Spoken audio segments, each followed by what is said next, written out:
ओम नमः सिद्धिभ्यः। ओम नमः सिद्धिभ्यः। ओम नमः सिद्धिभ्यः। ओम नमः सिद्धिभ्यः। मंगलम भगवान वीरो मंगलम गौतमोगणी मंगलम कुंदी कुंद्यार्यो जैन धर्मोस्तु मंगलम सर्व मंगल मांगल्यम सर्व कल्याणकारिकम प्रधानम सर्वधर्माणां जैनम जेतु शासीनम जैनम जयतु शासीनम जैनम जयतु शासीनम। बोले सभी जिन धर्म की जय, बोले विश्व धर्म की जय, श्री मानव धर्म की जय। श्री वर्तमान जी शासन के नोएडा के मूल श्री खजराठे महावीर भगवान की, तीक्षित नेमीगिरी नेमीनगर के मूल श्री खजराठे आदिनाथ भगवान की, द्वादशांग जीन वाणी माता की, बोले आचार्य गुरुवर 108 नेमी सगर जी महाराज की जय। तीर्थ क्षेत्र नेमीगिरी प्रणेता परम पूज्य आचार्य गुरुवर 108 दया सागर जी महाराज की जय। नमोस्तु महाराज जी। भव्यात्माओं, जैसा आप सभी से भव्यात्माओं को याद है कि यहाँ प्रसंग चल रहा है माँ जिनवाणी। 11 अंग और 14 पूर्व में समावेश हमारी माँ जिनवाणी। ये जिनवाणी की 11 अंग और 14 पूर्व, इन 14 पूर्व में क्रमशः एक एक का अति संक्षिप्त रूप में आपको बताने का प्रयास किया है। आज आ रहा है 13 नंबर का, वे क्रिया विशाल पूर्वे। क्रिया विशाल पूर्वे हमारे आप के लिए हमारी संपूर्ण क्रियाओं का वर्णन, हमारी संपूर्ण क्रियाओं का वर्णन इस क्रिया विशाल पूर्व के अंतर्गत समावेश है। हम भव्य आत्माओं के लिए पुरुषों की 72 कलाएं, महिलाओं की 64 कलाओं का वर्णन, नाटक, क्रीड़ा,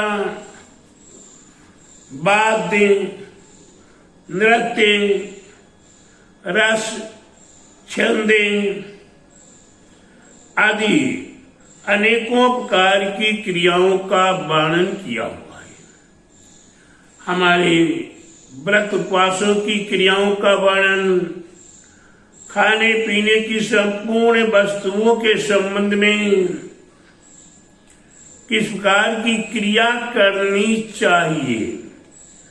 जैसे आज के समय में कुछ भव्य आत्माएं, अति निकट भव्य आत्माएं, ये कहा जा सकता है कि वो अपने आप में अरहंत ही स्वीकार करते हैं। ऐसी भव्य आत्माएं, वे भव्य आत्माएं क्रिया को क्रिया कांड के करें तिरस्कार कर देते हैं।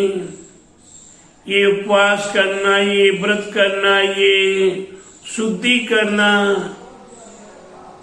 ये पूजा विधान अनुष्ठान करना आदि इन्हें क्रिया कांड के देते हैं। साधु के उपवास व्रत आदि करना, साधु बनना क्रिया कांड के देते हैं। नियम व्रत को लेना क्रिया कांड बोल देते हैं। रसों का त्याग आदि करना क्रिया कांड बोल देते हैं। एक क्रिया कांड ढोंग है, ये कोई धर्म नहीं है। इस प्रकार से जो कहते हैं उन्हें ये पता नहीं है कि द्वादशांग जिनवाणी माँ के अंतर्गत 11 अंग 14 पूर्व में यह क्रिया विशाल पूर्व हम भव्य आत्माओं के लिए, हमारे आत्म कल्याण के लिए बताने का प्रयास किया है।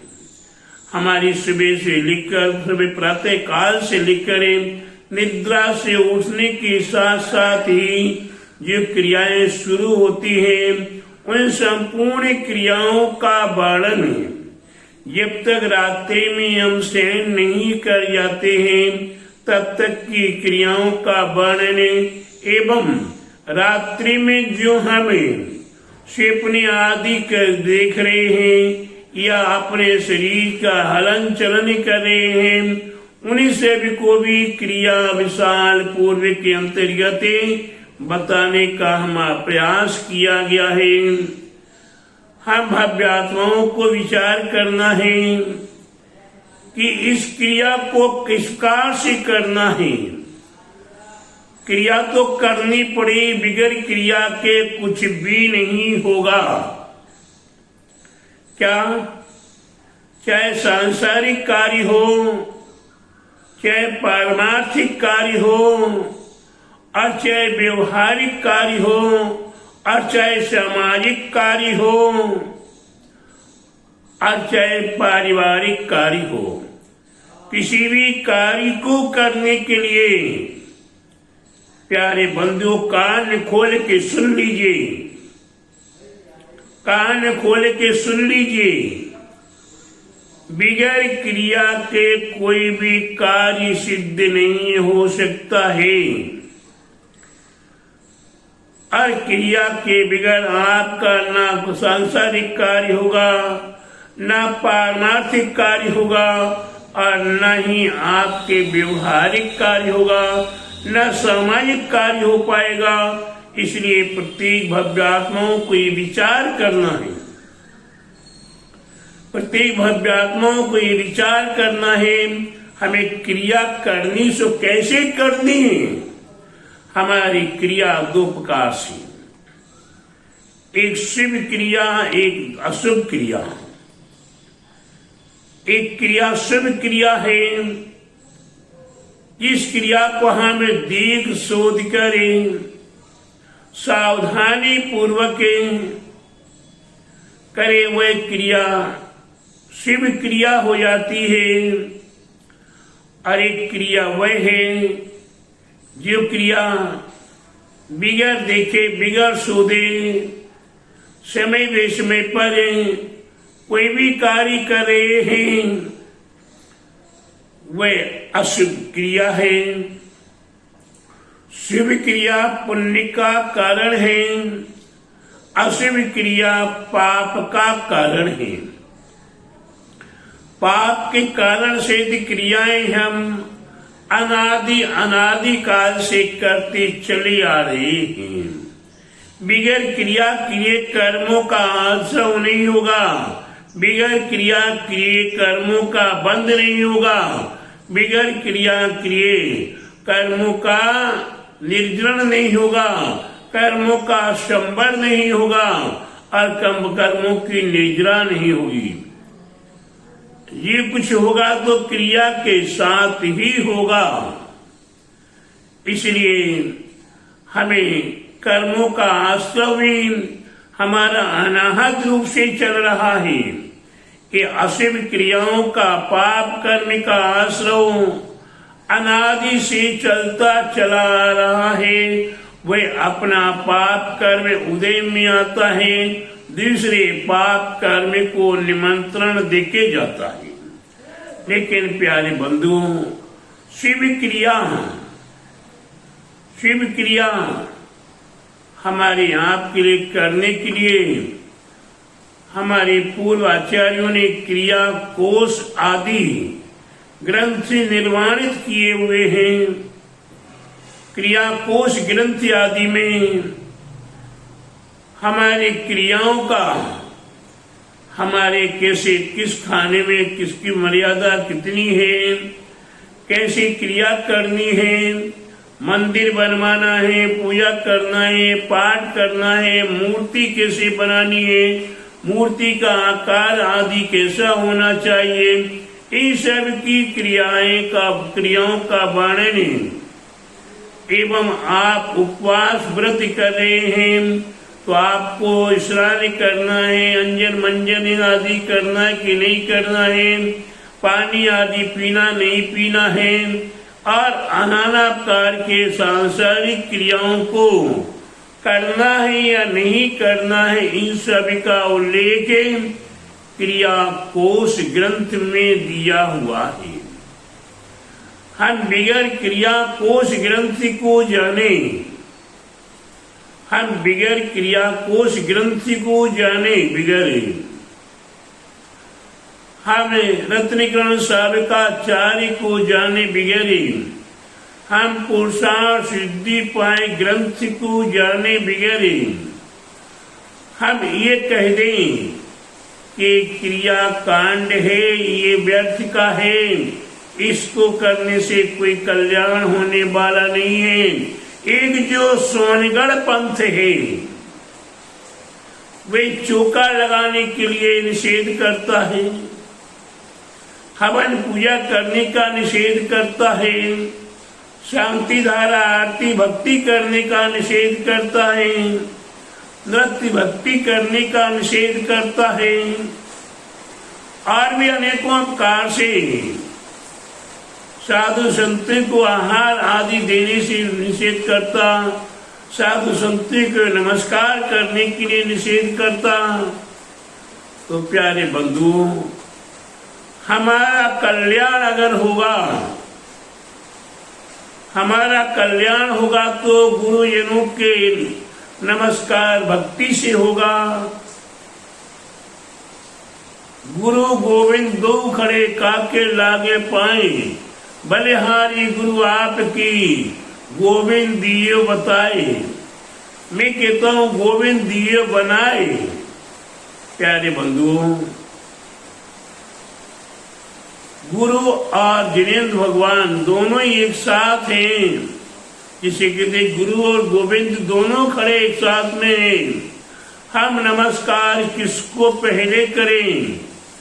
तो हमारे आचार्य कहते हैं, हमारे नीतिकार कहते हैं, हमें नहीं पता भगवान कौन है, हमें नहीं पता भगवान कैसे होते हैं, हमें नहीं पता भगवान कैसे बना जाता है। इस सब को बताने के लिए हमारे गुरुजन हुआ करते हैं। इसलिए जिनने हमें गुरु बनने का या जिन गुरुओं ने हमें भगवान का परिचय दिया है, जिन गुरुओं ने हमारे लिए भगवान बनने का रास्ता बताया है, तो उपकार हमारी पर किसका है? गुरु का उपकार है। इसलिए प्रथम गुरु को नमस्कार किया जाता है, उसके उपरांत भगवान को। मैं नहीं कह रहा हूं, पंच नमस्कार महामंत्र प्रमाणित है। पंच नमस्कार महामंत्र में आप प्रथम पद कौन सा है? प्रणमोर्यंताणम। दूसरा पद कौन सा है? नमो सिद्धाणम। फिर उसके उपरांत आचार्य पाध्याय सब। यहाँ अरहंत बड़े हैं कि सिद्ध बड़े हैं? सिद्ध आठों कर्मों का नाश करके सिद्ध शिला में विराजमान हो चुकी है। अरहंत परमेष्ठियों के आचार घातीय कर्मों का नाश हुआ है। चार अघातीय कर्म विशेष है, इन्हें निर्वाण की प्राप्ति नहीं हुई। ये हमारे गुरु में 3 कम 9 करोड़ महामुनि राजों में, महागुरुजनों में श्रेष्ठ गुरु है, उत्तम गुरु है, महा परम पवित्र गुरु है। ऐसे गुरु का उपदेश मिलता है, ऐसे गुरु के माध्यम से निर्देश मिलता है, संदेश मिलता है और मोक्ष मार्ग का रास्ता प्रशस्त होता है। एक गुरु बन के बैठे रहेंगे। हम इनकी भक्ति आराधना करके इनकी शिक्षाओं को हमें जीवन में उतार करे, इनके सामने सामने ही हम कल्याण को प्राप्त हो सकते हैं, हम निर्वाण को भी प्राप्त हो सकते हैं। तो प्यारे बंधुओं, भगवत गुरु बैठे हैं और गुरु गुण और चेला शक्कर। तो प्यारे बंधु, से गुरुओं का उपकार हमारे ऊपर है।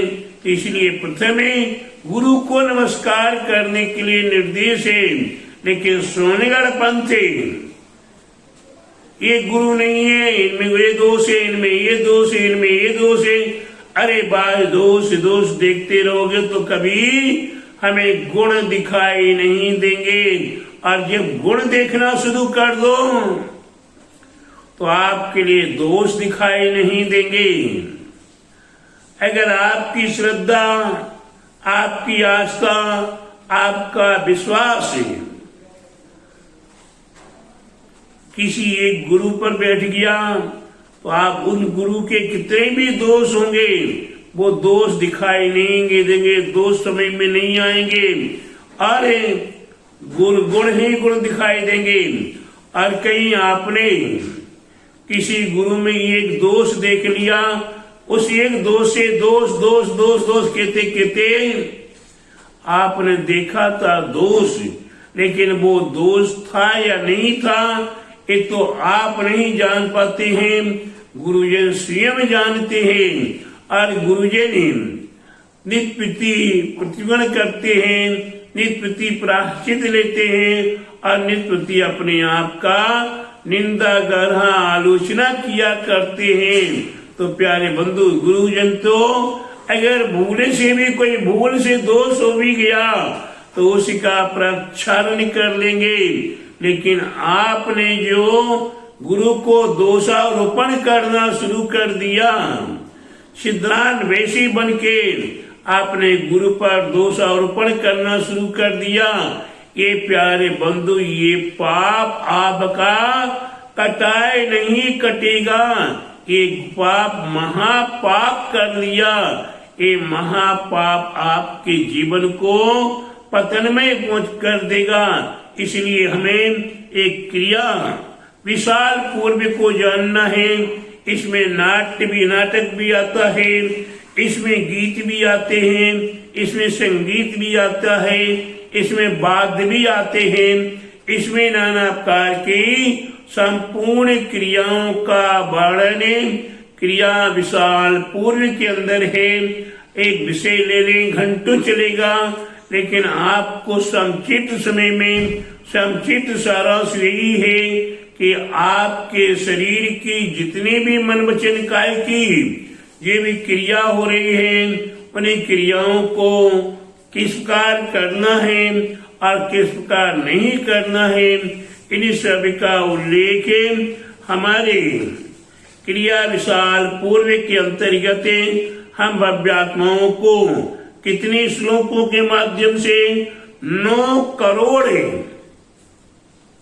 राधा दीदी कितने करोड़ 9 करोड़ पदों के माध्यम से, श्लोकों के माध्यम से हम भव्यात्माओं को क्रिया विशाल का बताने का प्रयास किया गया है। इसलिए प्रत्येक भव्यात्माएं एक क्रिया विशाल को जाने, समझें और अपने जीवन को पावन पवित्र करें, अपने घर परिवार की सुरक्षा करें, अपने देश राष्ट्र की सुरक्षा करें और फिर अपनी सुरक्षा करते हुए अपने धर्म की सुरक्षा, स्वधर्म को पालन करने के लिए क्रिया विशाल को स्वीकार करें, अपने जीवन को सार्थक करें। बोले महावीर भगवान की जय, बोले द्वादशांग जीन वाणी माता की जय, बोले आचार्य गुरुवर 108 परम तपस्वी वंचरी परम तेसे शांति श्रमणी 5 वर्ष के जल के त्यागी स्वतंत्र सेनानी ज्ञान वृद्धि तपो वृद्धि वै वृद्धि आचार्य श्री 108 नेमी सागर जी महाराज की जय। बुंदेलखंड के प्रथम दिगंबर जैनाचार्य, पूर्वांचल के बाहुबली तीर्थ क्षेत्र नेमीगिरिया परम पूजाचार्य श्री 108 दया सागर जी महाराज की जय। नमोस्तु महाराज जी। आशीर्वाद सभी को।